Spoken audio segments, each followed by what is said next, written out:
ओम नमो भगवते वासुदेवाय नमः।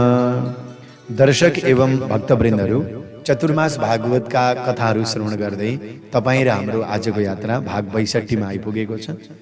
आजको कथा, आजको सत्संग, आजको भक्ति कथामा श्रवण गर्नको लागि प्रतीक्षारत रहनुहुने विश्वभरिबाट नेपाली जनमनहरू, आमा बुबा दाजुभाइ दिदीबहिनीहरू, सम्पूर्ण आस्थावान भगवत भक्त सज्जनवृन्दहरू, तपाईहरू र तपाईका सम्पूर्ण परिवारहरूमा आजको कथा श्रवण गराउनुभन्दा पहिले सर्वप्रथम म कुबेर सुवेदीको तर्फबाट जय श्री राधे, जय श्री कृष्ण अर्पण गर्दछु।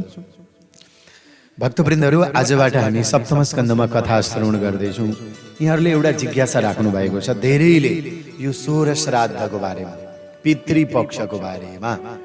आज यो कोरोनाको कारणले गर्दा विश्वभरि नै यस्तो लागिरहेको छ हामीलाई, यो एक प्रकारको देश विदेशका आरोप प्रत्यारोप, खेलबाड, हैन, आर्थिक मन्दी, उन्नति प्रगतिमा कुनै न कुनै चहल पहल भएकै हो।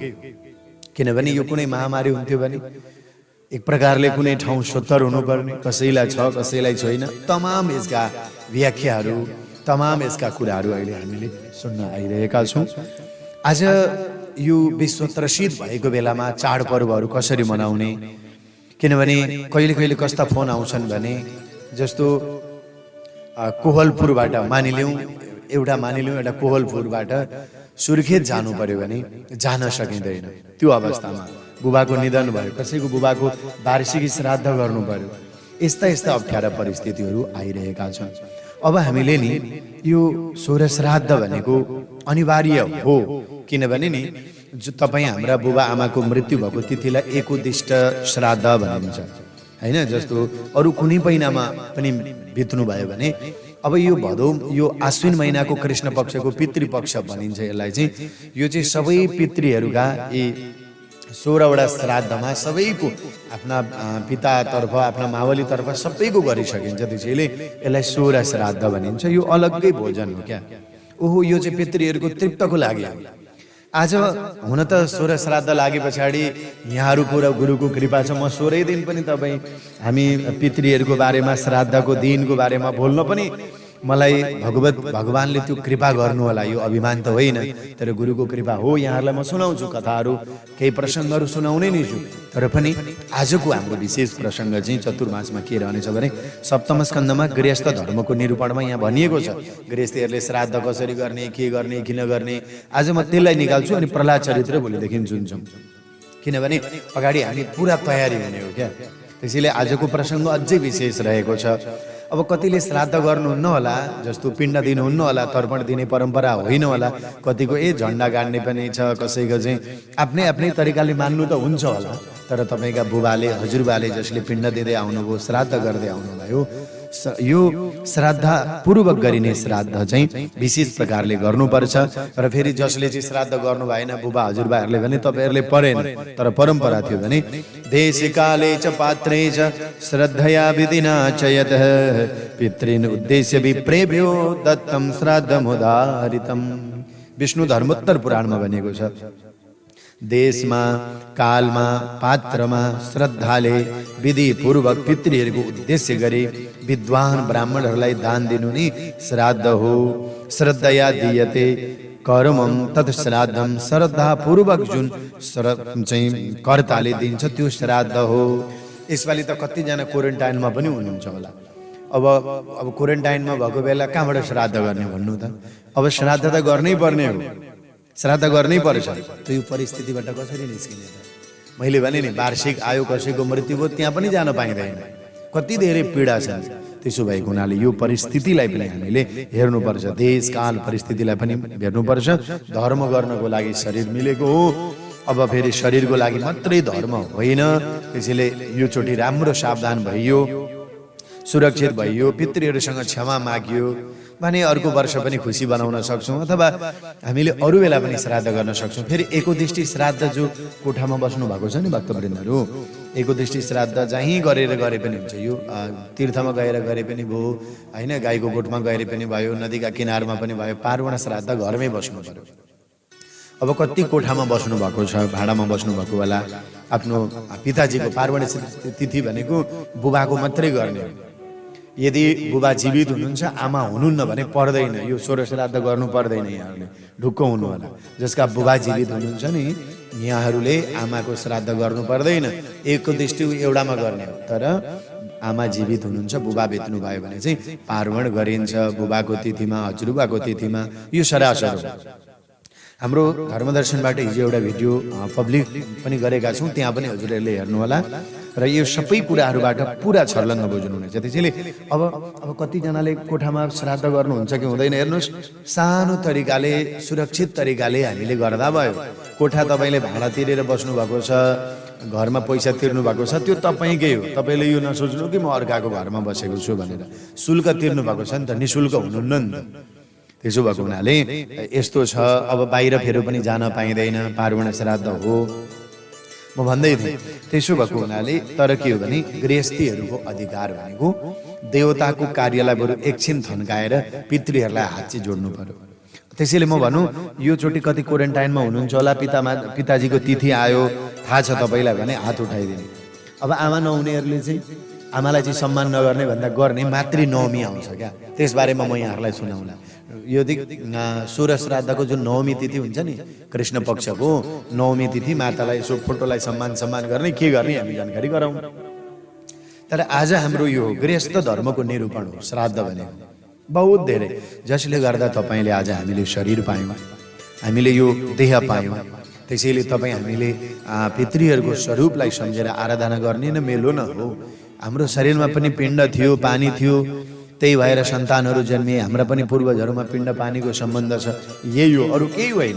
त्यसैले श्राद्धमा धेरै धन पनि खर्च नगर्नु, यो पनि कुरो छ। अब नि गृहस्थीले आफ्नो धर्म अनुसार कर्म गर्दै त्यो कर्म भगवानलाई समर्पण गर्नुपर्छ। र आफू र आफ्नाका लागि मात्रै नभएर संसारको सबै जीवको पनि सेवा पुग्ने काम गर्दै भगवानको आराधना गर्ने सन्तानहरू महान, एकदमै महान हो। त्यसैले सकिन्छ ब्राह्मणहरूको वचन लिने, ब्राह्मणहरूलाई भोजन गराउने, ज्वाइँ चेलाहरूलाई पनि गराउने, सबै सुरक्षित छौँ। तपाईँ हाम्रो ठाउँमा पुरोहितसँग पनि शङ्का छैन, जजमानसँग पनि शङ्का छैन भने श्राद्ध गराउने होइन भक्तवृन्दहरू। यदि यो अवस्थामा छैनौँ भने पछि मङ्सिर 1 गतेसम्म पनि यो पार्वण श्राद्ध गर्दा हुन्छ। मलमासको समयमा भएन 1 महिना, असोजको 2 गतेदेखि, त्यस पछाडि नवरात्रको जुन पञ्चमीसम्म हुन्छ त्यतिखेर पनि भयो, सङ्क्रान्तिसम्म भयो। भएन भने प्रायश्चित्त गरौँला न हो, पितृहरूले बुझ्छन् नि त हौ उनीहरू पनि होइन। कमसेकम तिथिमै हात त जोडौँ हामी। यदि हामीलाई अनुकूल भएन, गुरु पनि बोलाउनु अप्ठ्यारो भयो, हामी पनि घर पुग्न सकिएन, अफिसमै थियौँ, काहीँ के थियौँ भने हात त उठाउन सकिन्छ। बुबा आमाको दिन नुहाइ गर्ने, बस वरिपरि गाई छन् भने गाईलाई घाँस काटेर खुवाउनुहोस् क्या। सबैभन्दा ठुलो त यो आपत्तिकालमा है। तर अब सहज भयो भने अर्को वर्ष गर्छौँ नि त हामी। अर्को वर्ष भिनाजुलाई पनि बोलाउँला, ज्वाइँलाई पनि बोलाउँला, चेलीबेटी पनि बोलाउँला, राखौँला न राम्रो। तर डराइकन त एउटा कथा सुनाइदिउँ यहाँहरूलाई, बहुत आनन्दको कथा छ। म पनि पहिलोचोटि भन्दैछु, कथा धेरै छन् भक्तवृन्दहरू। यहाँहरूको आशीर्वाद र स्नेह हौसलाले गर्दा त कतिको धेरै आइरहेछन्। कहिले कहिले त जुत्छ पो त मेरो पनि। भक्तवत्सल भगवानको कनेक्सन जुदिदिन्छ क्या कहिले। तर जुधे पनि पर्फेक्ट हामी सुन्ने त छँदैछौँ। एकजना व्यक्ति साह्रै गरिब रहेछन्, साह्रै दुःख पाका, बुझ्नुभयो नि, साह्रै धन अभाव दुःख पाका। उनीसँग पैसा यति पनि थिएन कि एउटा 1 केजी चामल किनेर पितृहरूको नाममा यसो बनाएर पिण्डदान दिन सकौँ न, यो पनि स्थिति थिएन। त्यति गरिब हो। तर आज उनलाई थाहा भयो मेरो पिताजीको तिथि आयो, अनि कुतबकाल पनि आएछ क्या।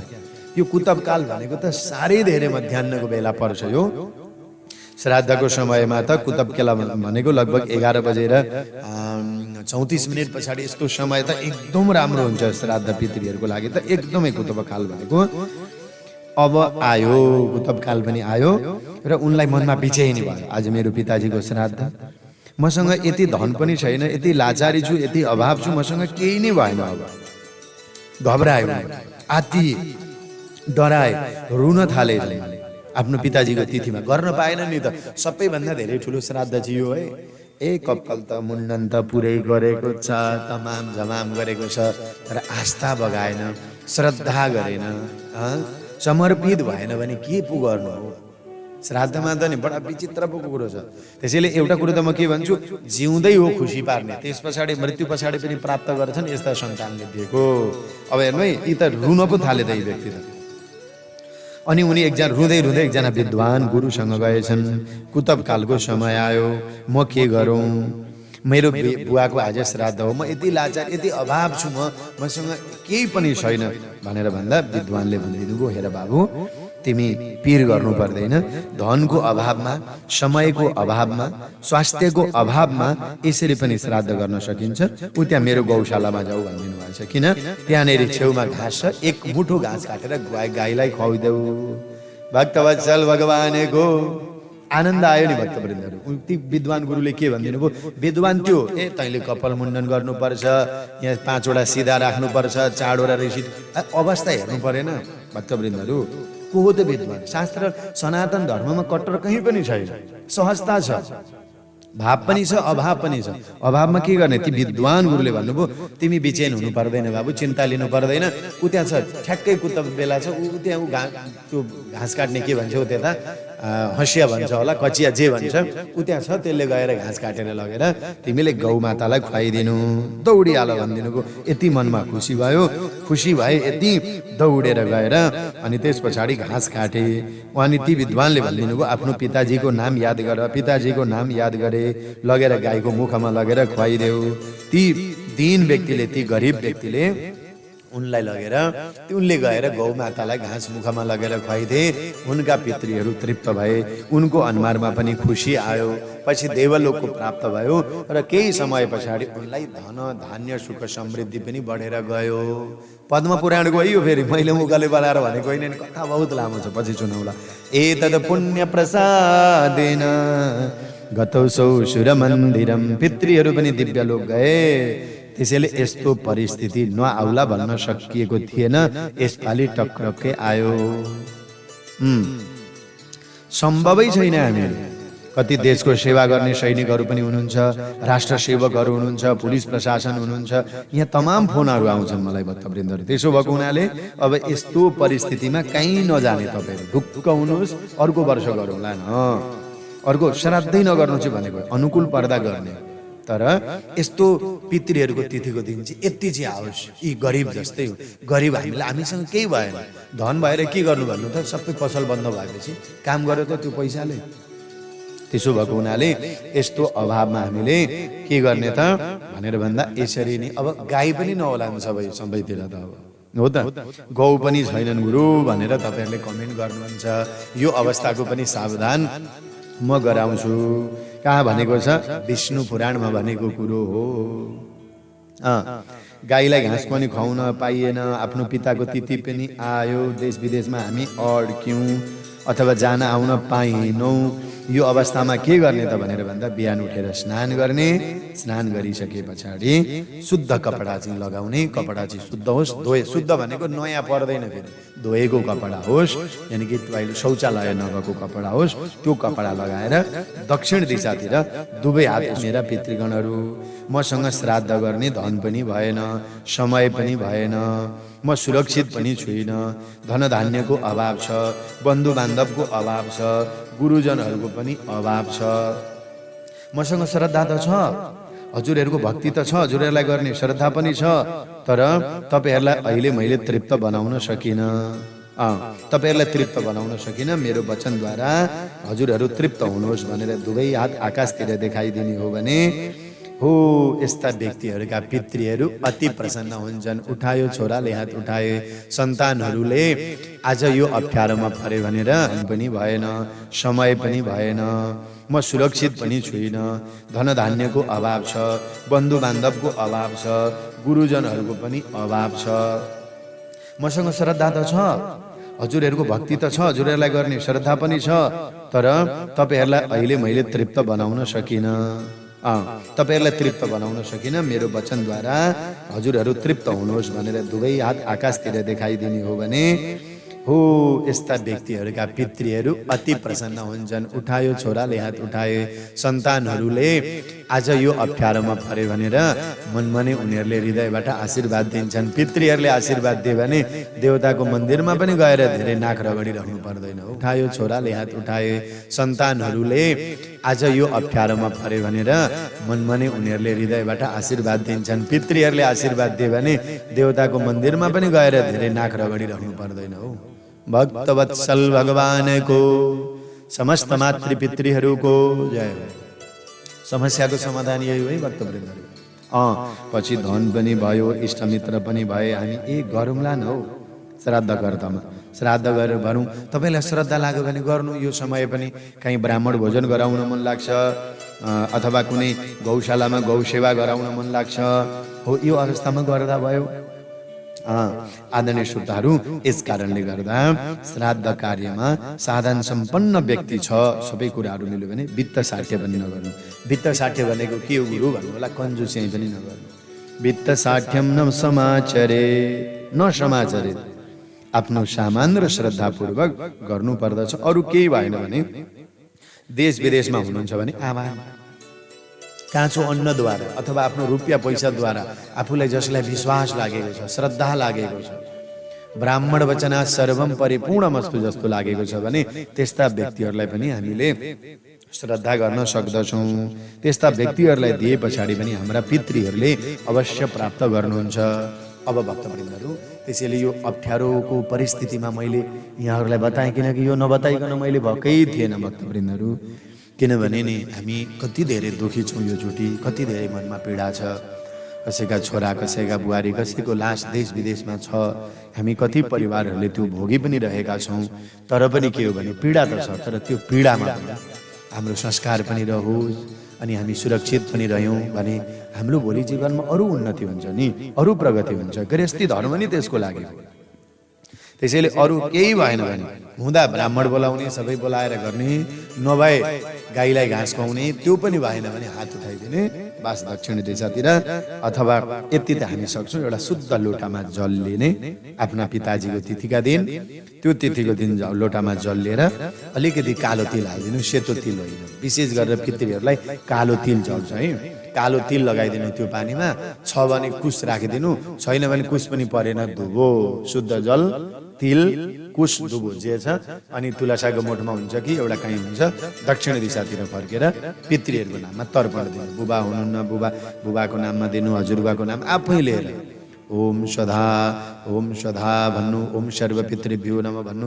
तर्पणको त्यो यता बुढी औँलोतिरबाट यसो गरेर बुढी औँलोतिरबाट। अब यो सबै उनी हेर्ने गरी चाहिँ यहाँहरूले थाहा पाउने गरी चाहिँ हाम्रो धर्म दर्शन नै हेर्नुपर्छ।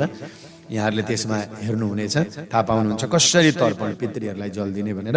यसो बुढी औँलो, यो चोरी औँलो र यो बुढी औँलोतिरबाट यसो जल झारिदिने क्या पितृहरूलाई। ओहो, यति गऱ्यो भने पितृहरू खुसी।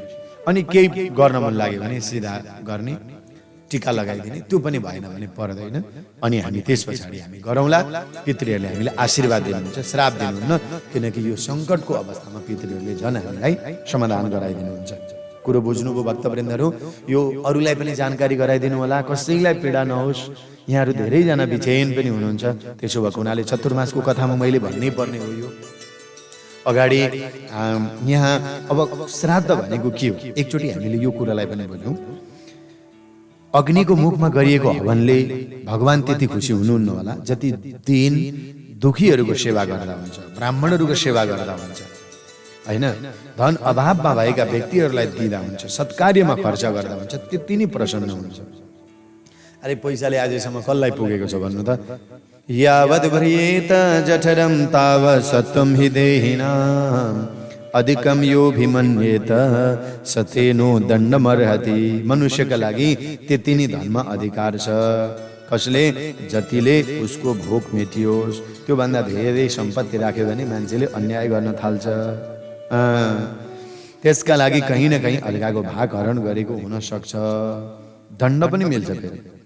हो, गृहस्थीले आफ्नो अवस्था अनुसार सामग्रीहरूद्वारा प्रतिदिन देवताको पूजा गर्ने, ऋषिहरूको पूजा गर्ने, मनुष्यभूत जीवात्माहरूको पूजा गर्ने, पितृहरूको पनि सेवा सम्मान गर्ने, शुभ मुहुर्त र राम्रा दिनहरूमा गरिएका स्नान दान पुण्य आदि कर्मको फल अक्षय हुन्छ भक्तवृन्दहरू। जहाँ सत्पात्र रहन्छन् त्यही ठाउँ उत्तम हो। जहाँ भगवानको पूजा आदि कर्म बडा उत्सवका साथ हुन्छन्, भक्तहरू रहन्छन्, त्यो देश उत्तम हो। अब हामी होइन नेपालमा त छौँ, हाम्रा त त्यसै पनि तीर्थ मठ मन्दिरहरू छन्, शालिग्रामका देश छन्, पवित्र देशहरू छन् नेपाल भारत, त्यसै पनि हामी छौँ। तर कस्ता कस्ता भक्तहरू कहाँ कहाँ पुगेर त्यो नास्तिक ठाउँमा पनि झलमल्ल बालिदिनु भएको छ, बत्ती बाल्नु भएको छ, तुलसीको मोठ रोप्नु भएको छ, भगवानको पूजा गर्नुहुन्छ, शङ्ख घण्ट बजाउनुहुन्छ, श्राद्ध गराउनुहुन्छ नि देश विदेशमा। तपाईँहरू झन् उत्तम भक्तहरू हो भक्तवृन्दहरू। आफ्नै देशमा भक्ति गर्न पाउनु, श्राद्ध गर्न पाउनु त उत्तम हुँदै हो, तर अर्काको देशमा रहेर पनि त्यहाँ दानी बन्नु, तपस्वी बन्नु, श्राद्ध गर्नु, भगवानको पूजा गर्नु, म त सम्मान्ने बडा धेरै आदर। किनभने अस्ति एकजनाले भन्नुभएको थियो, गुरु एकादशीको दिन तुलसीलाई पूजा गर्नु भन्नुहुन्छ, तुलसी छैन, पर्दैन, छ भने पो त घर व्यवस्थित हुनेले, त्यो रुममा बस्नेले पर्दैन। फुल त हामीले टिपेर चढाउँछौँ, फाक्ने ठाउँ हुँदैन, त्यो पनि परेन, दियो बालिदिनुहोस्, मनले हात जोडिदिनु, कति सजिलो छ। यति गर्ने व्यक्ति महान होइन त्यो कसको देशमा भन्नु त हो, त्यो महान हो। त्यसैले सत्पात्र जहाँ रहन्छन् त्यो ठाउँ उत्तम हो, त्यो आज विश्वभरि नै हुनुहुन्छ। अझ म त के भन्छु भने हाम्रो तेस्रो मुलुक पुनर्स्थापनबाट जो जानुभएको छ, अमेरिका जानुभएको छ, अस्ट्रेलिया जानुभएको छ, क्यानाडा जानुभएको छ, उहाँहरूमा जति धर्म त सायद हामीमा पनि कमै छ। उहाँहरूमा जति आस्था विश्वास आज धर्मको कारणले गर्दा नि मान्छेले नि धर्म छोड्नु हुँदैन। झुपडीमा बसेर पनि जसले धर्म छोडेन नि त्यो एक दिन महलमा पुग्दो रहेछ। प्रत्येक दिन नि शुभ आशीर्वाद र शुभ स्नेहहरू पनि दिनुहुन्छ उहाँहरूले। मैले यो भन्न खोजेको के हो भने नि त्यसैले झुपडीमा नि बसेका हौँ हामी सबै, हाम्रो स्थिति सम्झ्यौँ त सबै झुपडीमा बसेर आज थोरै तिनो भएको छ। तर पनि यो संसारले देखिसकेन आज एउटा कोरोनाको यस्तो चाहिँ तहस नहस बनाइदियो। हामी त भ्याक्सिन बनायौँ, हामी त सुरक्षित छौँ, अरू देशलाई खोज्छौँ भन्छन्। लु हेर्नु त, षड्यन्त्र होइन त यो? भक्तवत्सल भगवानको यस्तो यस्तो पाराले देश अब कति षड्यन्त्र छ हौ यहाँभित्र, के कुरो गर्नु भन्नु त? त्यसो भएको हुनाले भक्तवृन्दहरू तपाईँहरू महान हुन्छ। त्यहाँ पनि पितृहरूलाई हात जोड्न पाउँदै हुनु। हे प्रभु, यहाँहरू सबै यो आस्था यो भक्ति कहीँ गए पनि मर्दैन। अनि सत्पात्र हुनुहुन्छ तपाईँहरू जहाँ गए पनि। भगवानको पूजा आदि कर्म बडो उत्सवका साथ गर्ने भक्तहरू महान हुन्। जुनै देशमा बस्नुहोस्, म कहीँ निन्दा गरिनँ, कसैको निन्दा छँदै छैन। ततो चार्यम हरिम केचिद संश्रद्धाय सपर्यया उपासत उपास्थापी नार्थदा पुरुषद्विषाम। युगौँदेखि चलिआएको यी पूजा आराधना सेवा भक्ति भाव कर्ताले भगवानसँग जोडिदिन्छ, मनसँग जोड्छ, देशसँग जोड्दैन। भक्तवृन्दहरू त्यस कारणले गर्दा कर्म कहिले त्याग्नु हुँदैन। थाहा छ भागवतकार के भन्नुहुन्छ? कर्म त्याग्ने गृहस्थी, नियम त्याग्ने विद्यार्थी, गाउँमा बस्ने वानप्रस्थी, इन्द्रियलाई बसमा नगर्ने सन्यासी, यी चारै आश्रमका कलङ्क हुन्। भक्तवत्सल भगवानको जय हो। एकचोटि फेरि भन्छु ल, कस्तो कर्म त्याग्ने गृहस्थी, कर्म त्याग्ने गृहस्थी, कर्म जसले त्यागिदियो छोडिदियो, होइन यो सबै भनेर छोडिदियो। अनि नियम त्याग्ने विद्यार्थी, विद्यार्थीले नियम त्याग्यो। गाउँमा बस्ने वानप्रस्थी हो तर गाउँमै अड्डा जमाएर बसेको छ हल्ला गर्दै। अनि सन्यासी हो तर इन्द्रियहरूलाई बसमा गर्न सकेन भने त्यो कलङ्क हो, त्यो कलङ्क हो, एक दिन कलङ्कित हुन्छ। त्यसैले 3 वर्ण 4 आश्रमका लागि नित्य भगवानको पूजा गर्नु, अर्चना गर्नु, वन्दना गर्नु, यो सबैभन्दा धेरै ठुलो कर्म हो। अब भागवतकार के भन्नुहुन्छ थाहा छ श्राद्धको विषयमा? दिवंगत पितृहरूको मृत्यु तिथिमा घरमा गरिनेलाई एकोदृष्टि श्राद्ध भनियो। औँसीमा गरिने श्राद्धलाई एक पार्वण श्राद्ध भनियो। अब हामी 16 श्राद्ध गर्छौँ नि यहाँ, 16 श्राद्धमा गरिनेलाई चाहिँ पार्वण श्राद्ध, मालय श्राद्ध, पर्व हो पार्वण, सबैको दिनै पछि तिथिमा आयो। चौथी तिथिमा गएको भए चौथी, पञ्चमी भए पञ्चमी, त्यही आयो। तीर्थमा गरिन्छ कुनै कुनै श्राद्ध, त्यसलाई भनिन्छ तीर्थ श्राद्ध। कुनै सत्कर्म गर्नु अगाडि गरिने श्राद्धलाई आभ्युदायिक श्राद्ध, त्यसलाई नान्दीमुखी श्राद्ध भनिन्छ हो। त्यसैले यहाँ भन्नुहुन्छ भगवान यो को स्वरूपमा पितृहरू जब जान्दछन् तब उनीहरूलाई हामीले श्राद्धादि कर्महरू गर्छौँ। मार्कण्डेय पुराणमा नि प्यासा जो तिर्खा लागेको जीव हुन्छ नि, त्यो तिर्खा लागेपछि आफै जल खोज्न थाल्छ, पानी खोज्न थाल्छ नि। भोक लागेपछि त्यसै खाना खाउँ भोजन खोज्न थाल्छ नि। निद्रा भएपछि निद्रा लाग्ने आटो आयो भने त्यसै ओछ्यानतिर जान्छ नि। हो गए चाहिँ आफूसँग सम्बन्धित पर्वका अनि तिनका देवताहरू पितृहरू पनि आफ्नो भाग लिन आफूसँग सम्बन्धित व्यक्तिहरूको घरमा आउँछन् पितृलोकबाट। किनकि सम्बन्धित कहाँ जाने, अरू कहाँ जान्छन् त, आफ्नै घरमा त आउँछन्। हो भक्तवृन्दहरू, यदि उनीहरू त्यहाँबाट सम्मान भएन, आदर भएन, हात उठाएनन्, गाईलाई घाँस खुवाएनन्, ब्राह्मण भोजन आदि इत्यादि भएन भने साह्रै निराश हुन्छन्। र निराश भएर फर्किनु पर्यो भने देवताहरू भए 3, पितृहरू भए 7 जन्मको पुण्य पनि नाश गरिदिन्छन्। देवताले त बरु थोरै दिनको लागि नासिदिन्छन्, तर पितृहरूले भने 7 जुनीसम्मको पुण्य नासिदिन्छन्।